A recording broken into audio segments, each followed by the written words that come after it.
कहानी की शुरुआत होती है ड्वाइट नाम के एक बेघर आदमी से। उसे जब भी कोई ऐसा घर दिखाई देता जिसमें कोई नहीं रहता तो वो अंदर चला जाता। इस वक्त वो इसी तरह किसी के घर में घुसकर बाथरूम में नहा रहा था। तभी उसे दरवाजा खुलने की आवाज सुनाई दी। वो समझ गया कि घर के मालिक वापस आ चुके हैं और तुरंत खिड़की से कूदकर वहां से भाग गया। वो ऐसे ही इधर से उधर भटकता रहता है, बस जिंदा रहने की कोशिश में। थोड़ी देर बाद उसे एक गाड़ी दिखी जो खस्ता हालत में बिल्कुल खाली थी। किसी ने उस गाड़ी को छोड़ दिया था मानो वो कोई कबाड़ हो। लेकिन ड्वाइट खुश था क्योंकि उसे अब रहने की जगह मिल गई थी। उसने उस गाड़ी के अंदर ही रहना शुरू कर दिया। शाम को वो बाहर गया और डंपस्टर्स में से बचा खुचा खाना उठाकर खाने लगा। फिर वो अपनी गाड़ी में लौट आया, कुछ किताबें पढ़ी और सो गया। ऐसा लगता था मानो इस आदमी की जिंदगी का कोई टारगेट ना हो। लेकिन वो 20 साल से किसी के जेल से बाहर आने का इंतजार कर रहा है, सिर्फ इसलिए कि उसे अपने हाथों से मार सके। अगली सुबह एक पुलिस ऑफिसर एडी वहां आई। एडी पहले से ड्वाइट को जानती थी। उसने ड्वाइट को गाड़ी से बाहर निकाल कर कहा कि मैं नहीं चाहती तुम किसी तरह की मुसीबत में पड़ो, लेकिन वेड क्लीलैंड जेल से निकलने वाला है।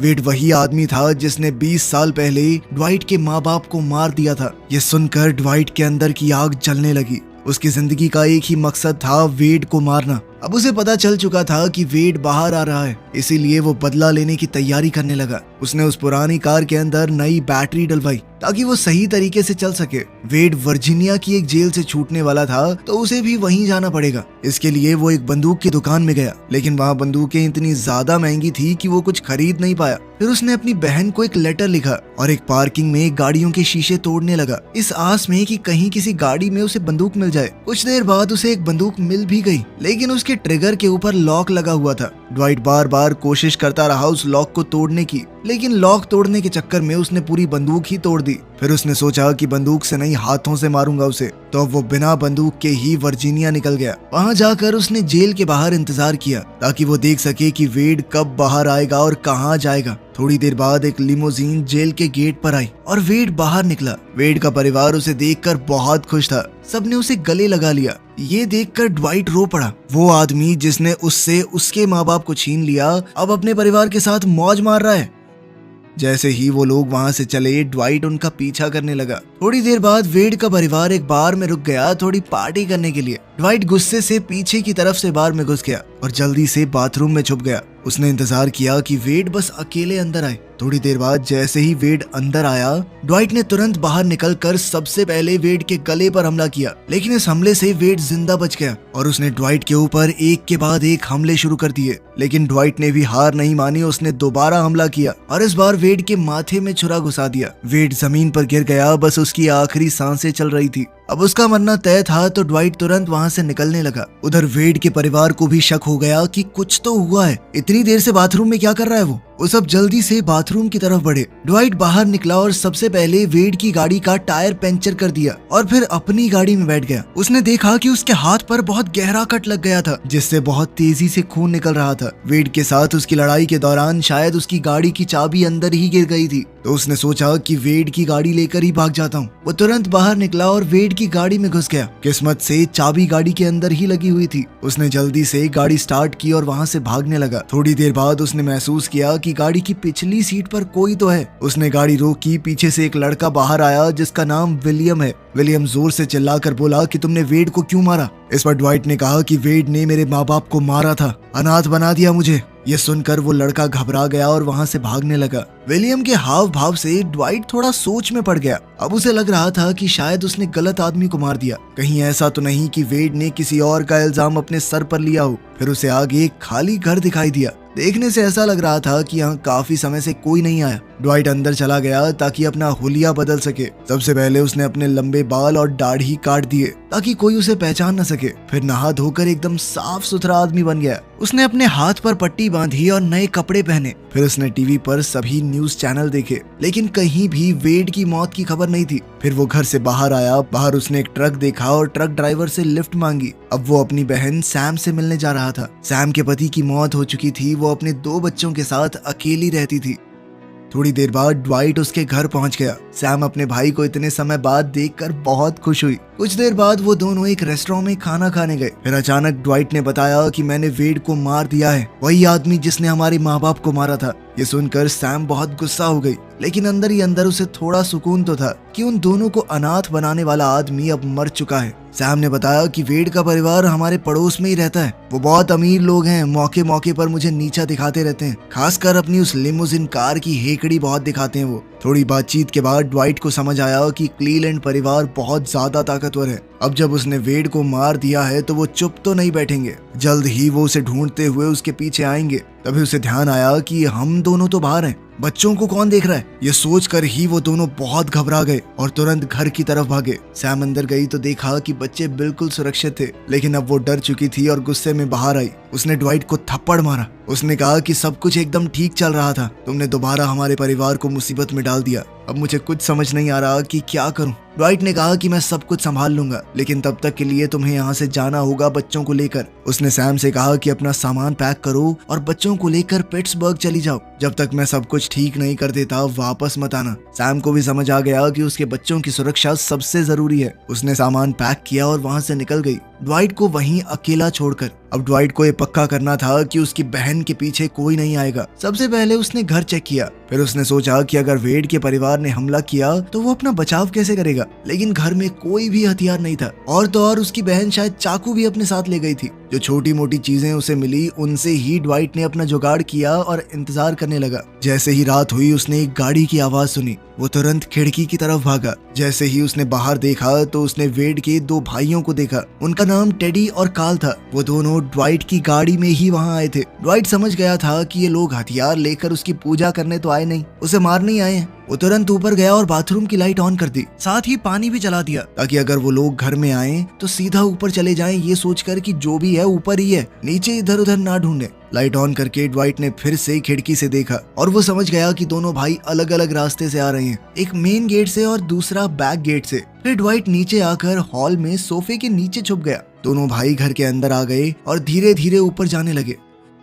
अब ड्वाइट के पास मौका था भाग जाने का। जैसे ही वो बाहर आया उसने देखा कि कार्ल ने तो मुझे देख लिया है। कार्ल के हाथ में शिकार करने वाला तीर कमान था और वो लगातार ड्वाइट पर तीर चलाता रहा। ड्वाइट भागकर अपनी गाड़ी में बैठा और जल्दी से गाड़ी दौड़ाने लगा, लेकिन इस हबड़ा दबड़ी में उसने टेडी को टक्कर मार दी, जिसके बाद टेडी जमीन पर गिर पड़ा। ड्वाइट तुरंत गाड़ी से उतरा, टेडी को उठाया और कहा, जल्दी बता तुम लोग मेरे पीछे आए हो या मेरी बहन के पीछे। लेकिन टेडी बेहोश हो चुका था, वो कुछ नहीं बता पाया। फिर ड्वाइट ने टेडी की बंदूक उठाई और देखा कि कार्ल उसके पीछे आ रहा है। ड्वाइट ने गोली चलाई तो कार्ल छुप गया। अब ड्वाइट जल्दी से टेडी को उठाकर अपनी गाड़ी में डालने लगा, लेकिन जैसे ही वो फ्रंट सीट में बैठने लगा कार्ल ने उसके पैर में एक तीर मार दिया। अब ड्वाइट का खून बहुत तेजी से बह रहा था। उसने घायल हालत में ही गाड़ी शुरू की और वहाँ से भागने लगा। कार्ल उनके पीछे भागता हुआ चिल्लाता जा रहा था, लेकिन ड्वाइट नहीं रुका, वो दूर निकल गया। बाहर जाकर उसने सबसे पहले बेहोश हो चुके टेडी को बैक सीट से खींचकर ट्रंक में डाल दिया। ड्वाइट को इस वक्त बहुत ज्यादा दर्द हो रहा था। उसने कोशिश की अपने पैर से तीर को निकालने की, लेकिन वो आसान नहीं था। फिर वो उसी हालत में स्टोर तक पहुंच गया। अपने घाव को छुपाते हुए उसने कुछ दवाइयां और थोड़ा सामान ले लिया ताकि तीर को निकाल सके, लेकिन इस सब के बाद भी वो तीर नहीं निकाल पाया। खून बहुत तेजी से बह रहा था। उसे लगने लगा कि वो कभी भी मर सकता है। आखिर में उसे हॉस्पिटल जाना ही पड़ा, लेकिन डॉक्टर से मिल पाता उससे पहले ही बेहोश होकर गिर पड़ा। जब उसकी आंख खुली तो उसने देखा कि वो एक बेड पर पड़ा है। उसका इलाज हो चुका था और उसके पैर में स्टिचेस लगे थे। ड्वाइट का पैर अभी पूरी तरह से ठीक तो नहीं था, लेकिन फिर भी वो अस्पताल में रुक नहीं सकता था। वो बाहर आया और जल्दी से अपनी गाड़ी के पास पहुंचा। उसने डिक्की के पास थोड़ा खटखटाया, जिसके बाद टेडी जोर जोर से चिल्लाने लगा। इसका मतलब साफ था कि वो अभी जिंदा है। फिर उसने जल्दी से अस्पताल वाले कपड़े भी बदल लिए। सब ड्वाइट के प्लान के हिसाब से ही हो रहा था। अब ड्वाइट सीधा अपनी बहन सैम के घर गया। उसने सबसे पहले घर के अंदर खिड़की दरवाजे लॉक कर दिए ताकि कोई बाहर से अंदर ना देख सके। उसने सभी लाइट्स बंद कर दी और घर को साफ करके वापस गाड़ी में आया। गाड़ी में बैठकर वो सैम की पुरानी एल्बम देख रहा था, जिसमें उसकी बचपन की तस्वीरें थी। अभी टेडी बार बार चिल्लाने लगा कि मेरा पैर टूट गया है और प्यास बहुत लगी है, लेकिन ड्वाइट ने उसकी बातों पर ध्यान नहीं दिया। बस एल्बम देखते हुए अपने बचपन के खुश दिनों को याद करने लगा। यहीं उसे अपना पुराना दोस्त दिखाई दिया जिसका नाम है बेन। उसे देखकर ड्वाइट ने सोचा कि वो बेन से मिलने जाएगा। वो गाड़ी चलाकर बेन के घर पहुंच गया, लेकिन वहां सिर्फ उसकी माँ मिली। बेन की माँ ने बताया कि बेन को यहाँ से गए हुए लगभग साल हो चुका है, लेकिन उसने ड्वाइट को पहचान लिया क्योंकि वो उसका बचपन का सबसे अच्छा दोस्त था। उसने ड्वाइट को बेन का कार्ड दिया और बताया कि अब वो शहर में रहता है और ये उसका एड्रेस है। ड्वाइट फिर से गाड़ी चलाकर कुछ घंटों में एड्रेस पर पहुंच गया। वहां उसे एक लड़की मिली जिसने बताया कि बेन अभी काम कर रहा है रात को लेट तक चलेगी शिफ्ट, तभी फ्री होगा। तब ड्वाइट बाहर आया और बेन की गाड़ी देखकर इंतजार करने लगा। लगभग आधी रात को बेन बाहर आया और दोनों अपनी जिंदगी के पुराने लम्हे याद करने लगे। फिर ड्वाइट ने कहा, देखो मेरे पास ज्यादा समय नहीं है, मैं तुमसे मदद लेने के लिए यहाँ आया हूँ, मुझे एक बंदूक चाहिए। बेन समझ गया कि बात कुछ तो सीरियस है। उसने ड्वाइट से कहा, घर चलो। इसके बाद दोनों घर की तरफ गए। घर पहुंचकर बेन ने उसे बंदूक दी और पूछा, तुझे चलानी आती है ये? इस पर ड्वाइट ने जवाब दिया कि नहीं, आती तो नहीं है, पर मैं काम चला लूंगा। इस पर बेन बोला कि मेरे घर के आसपास कोई नहीं है, पीछे वाले बेड़े में तुझे सिखा सकता हूँ गोली चलाना। इस पर ड्वाइट ने कहा कि मैं तुझसे पहले ही बहुत मदद ले चुका हूँ मेरे भाई, और परेशान नहीं करना चाहता, मुझे सिर्फ बंदूक चाहिए। उसने बंदूक ली और वहां से निकल गया। जाते वक्त उसने एक पानी का कैन भी लिया ताकि टेडी को दे सके। जैसे ही उसने डिग्गी खोली, टेडी बाहर आया। तब उसने ड्वाइट को बंदूक के साथ अपने सामने खड़ा हुआ देखा। टेडी ने तुरंत पानी पीना शुरू कर दिया। ड्वाइट ने पूछा कि तुम मेरे घर क्यों आए थे, मुझे मारने या मेरी बहन को? तो टेडी ने कहा कि हम तुझे मारने आए थे साले। इसके बाद उसने कुछ ऐसी बातें बताई जिसने ड्वाइट को हिला कर रख दिया। टेडी ने कहा कि तुझे लगता क्या है, तेरा बाप बहुत शरीफ इंसान था, उसका चक्कर चल रहा था मेरी माँ के साथ। जब मेरे बाप को इस बारे में पता चला तो वो गुस्से में तेरे घर गया तेरे बाप को मारने, लेकिन वो कभी तेरी माँ को नहीं मारना चाहते थे, उनकी कुछ गलती नहीं थी उस सब में, लेकिन बीच बचाव में वो भी मारी गई। तब पापा ने अपनी जगह वेड को जेल भेज दिया, क्योंकि वो अभी 18 से कम था, उसे कम सजा होगी। ये सुनकर ड्वाइट परेशान हो गया। उसने कहा कि मैं ये सब हमेशा के लिए खत्म करना चाहता हूँ, मैं नहीं चाहता मेरा परिवार दोबारा इस सब में घसीटा जाए। मैं मानता हूँ मैंने तेरे भाई को मारा है, उसके लिए मैं पुलिस के सामने सरेंडर भी कर दूंगा। इस पर टेडी ने कहा कि हमारा परिवार ऐसी बातों से नहीं चलता, हम कानून के हिसाब से नहीं अपने हिसाब से चलते हैं। अब तो तेरा पूरा परिवार मरेगा, तेरी बहन और उसके बच्चे भी। ये सुनकर ड्वाइट ने गोली चलाई और टेडी डर गया। ड्वाइट ने उसे फोन दिया और कहा कि अपने परिवार से बात कर और कह उनको कि मैं आ रहा हूँ सब कुछ खत्म करने के लिए, आगे किसी को कुछ करने की जरूरत नहीं है। टेडी ने कॉल करके उनसे बात की। कुछ देर बाद ड्वाइट आगे आया टेडी से फोन लेने के लिए। यहाँ टेडी को मौका मिल गया और उसने ड्वाइट के ऊपर हमला करके उससे बंदूक छीन ली। उसने कहा कि हमारे परिवार के अपने रूल हैं, मेरे पिता ने 2-2 खून करके भी सजा नहीं काटी, आखिर में कैंसर से मरा है वो, और अब तू भी मरने वाला है। अब वो ड्वाइट पर गोली चलाने ही वाला था, तभी पास से एक गोली आई और टेडी का हो गया पट से हेडशॉट। ये गोली बेन ने चलाई थी, जिसे अपने दोस्त की चिंता हो रही थी। उसने ड्वाइट को उठाया और कहा कि मुझे पता था तुम कुछ तो गड़बड़ करोगे, इसीलिए तुम्हारा पीछा कर रहा था। उसने ड्वाइट को बंदूक दी और कहा कि तेरे हाथ में बंदूक तो है, पर तू इसे चलाना नहीं जानता, अगर गोली निशाने पे ना लगे तो बंदूक का कोई फायदा नहीं है। फिर बेन ने उसे ट्रेनिंग दी और धीरे धीरे ड्वाइट थोड़ा और बेहतर होने लगा। ट्रेनिंग के बाद बेन ने उसे एक बंदूक, पैसे और थोड़ा खाना दिया, साथ ही कहा कि तेरी दिक्कत मेरी दिक्कत, दोनों भाई साथ चलेंगे। लेकिन ड्वाइट ने मना कर दिया। उसने कहा कि तू मेरी जान पहले ही बचा चुका है मेरे भाई, मुझे जितनी मदद चाहिए थी मिल चुकी है, अब हमारे रास्ते अलग हैं, और तेरे पास जो मेरी फोटो है ना उन्हें भी जला देना। ये कहकर ड्वाइट चला गया, लेकिन बेन फिर भी उसका पीछा करने लगा। लेकिन थोड़ी देर बाद उसकी गाड़ी अचानक रुक गई। जब बेन ने बोनट खोला तो पता चला कि ड्वाइट ने जानबूझकर बैटरी खराब कर दी थी उसकी गाड़ी की। ड्वाइट जानता था कि बेन उसका पीछा नहीं छोड़ेगा और वो उसे किसी भी हालत में मुसीबत में नहीं डालना चाहता। दूसरी ओर ड्वाइट काफी आगे जाकर खाना खा रहा था। इसके बाद ड्वाइट हिम्मत बटोर कर क्लीलैंड फैमिली के घर में ही घुस गया। उसने बंदूक हाथ में लिए हुए लोगों को ढूंढना शुरू किया, लेकिन वहाँ पर कोई नहीं था। थोड़ी देर बाद उसने सभी हथियार इकट्ठे किए और नदी में फेंक दिए, ताकि उन लोगों के पास कोई हथियार न रहे। फिर वो वेड के पिता की कब्र पर गया, वही आदमी जिसने उसके माँ बाप को मारा था। ड्वाइट जानता था कि एक मरे हुए आदमी को तो वो कुछ नहीं कर सकता, लेकिन उसने फिर भी उस कब्र पर पेशाब किया, क्योंकि ये सब कुछ उसी का किया धरा था। फिर उसने टेडी की लाश निकाली, घर के पीछे जो खड्डा खोदा था वहाँ खींच कर ले गया और दबा दी। फिर उसने लाश को अच्छे से दबा दिया और घर के अंदर बैठकर इंतजार करने लगा कि ये सब लोग कब आएंगे। उसने हर जगह जाल बिछाए हुए थे, पर कोई नहीं आया।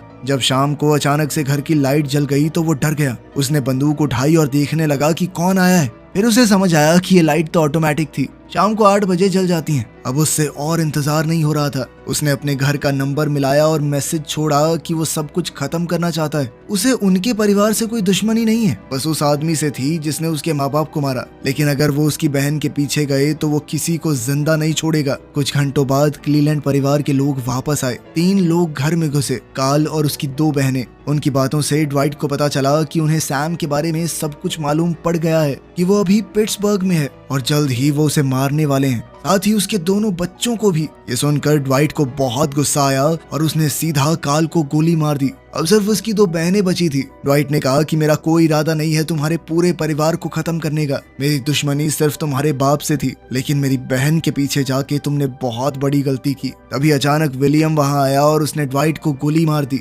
ड्वाइट को गोली बेशक लगी थी पर वो अभी भी जिंदा था। दोनों लड़कियां चिल्लाई और विलियम से कहा कि जल्दी खत्म कर दो इसे, लेकिन विलियम गोली नहीं चला पाया। तब सच्चाई सामने आई कि विलियम दरअसल ड्वाइट का ही सौतेला भाई है, क्योंकि ड्वाइट के बाप का उनकी माँ के साथ नाजायज रिश्ता तो था ही, और उसी वक्त विलियम पैदा हुआ था। ड्वाइट ने उसकी बंदूक छीन ली। उसके पास चांस था कि वो विलियम को मार दे, लेकिन उसने विलियम को जिंदा छोड़ दिया। दोनों औरतें ये सब कुछ देख रही थी। तभी उनमें से एक ने सोफे के नीचे से मशीन गन निकाली और धड़ाधड़ फायरिंग शुरू कर दी। कुछ देर बाद वहां तीनों की लाशें पड़ी थी। कार्ल और उसकी दोनों बहनें मारी गई, सिर्फ विलियम जिंदा था। कुछ समय बाद पिट्सबर्ग में सैम के घर एक आदमी अखबार लेकर आया। उस अखबार में लिखा था कि सब मारे गए, मतलब अब सैम के पीछे कोई नहीं आएगा। ड्वाइट ने अपना बदला तो लिया ही, साथ ही अपनी बहन को भी हमेशा के लिए महफूज कर दिया। वीडियो पसंद आई